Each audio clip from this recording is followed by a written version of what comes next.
Hossain please কতটুকু practice করতে পারেন শোনা যাক। না, আমি ঢুকতে চাই না।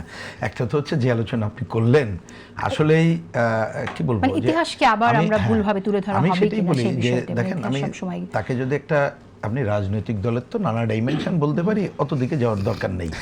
যে আমাদের ধর্মীয় আলেমরা তাদের ধর্ম সম্পর্কে, মওদুদী সাহেবের বক্তব্য সম্পর্কে কি বক্তব্য, এটা আলেম সমাজই দীর্ঘদিন ধরে বলছে, নানা বিতর্ক আছে, তার মধ্যে আমরা ঢুকলাম। আপনি রাজনীতির বিবেচনা থেকে যদি বলেন, তাহলে দেখেন, আমি একটা জায়গায় আমাদের রনি ভাই যেটা বলছেন, যে তারা যদি ওই যে ওনার ভাষায় যে কি দিল ঠিক করে যে যে অপকর্মগুলো করেছে বলে তাদের পত্রিকা আমরা তার মাধ্যমে জানি, যে রাজাকার আলবদর যখন হয়েছে, শান্তি কমিটি, তাদের কিন্তু প্রসিডিংসগুলো অনেক কিছু কিন্তু প্রকাশিত হয়নি, এগুলো এখনও সংগ্রহের মধ্যে আছে।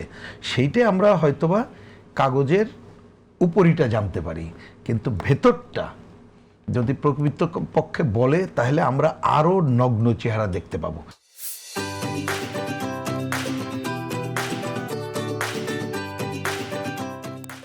কিন্তু একথা পরিষ্কার আমরা বুঝছি, এইটা আসলে পুরো মুক্তিযুদ্ধকে ডিস্টোর করে অন্য জায়গায় নেওয়ার আর একটা কাজ যে তারা করবে, আমার বিবেচনায় তাদের ওই ইস্তেহারে এটা লিখিত বলার মধ্য দিয়ে সেইটা প্রতিষ্ঠিত করলো।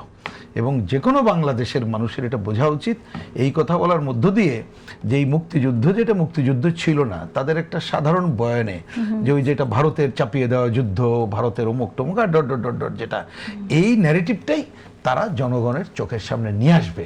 কারণ এটা মনে রাখতে হবে যে তারা দীর্ঘদিন ওই যে জাতীয় পতাকা নিয়ে মিছিল করা আর কপালে পট্টি বাঁধলেই তো আর এটা হয়ে যায় না, এইটা আমরা দীর্ঘদিন দেখছি, সেইটাই আসলে করছে।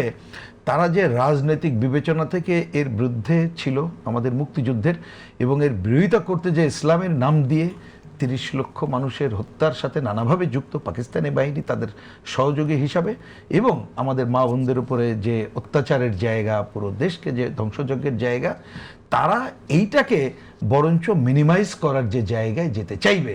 তা আমি মনে করি এই একটা ইস্তেহারের বক্তব্য দেখার পরেই তো বাংলাদেশের সব মানুষের, বিশেষ করে তরুণ সমাজ সহ সবার জেগে ওঠা দরকার যে না, আমাদের মাফ করো, এই ইতিহাস তোমাদের কাছ থেকে শুনতে চাই না, এবং তোমাদেরকে কোনোভাবেই আমরা এই ভোটে ক্ষমতায় যাওয়ার তো প্রশ্নই ওঠে না, আমরা ভোটও দেব না, সেই বিবেচনাই করা উচিত বলে আমি মনে করি। আপনি মনে করেন?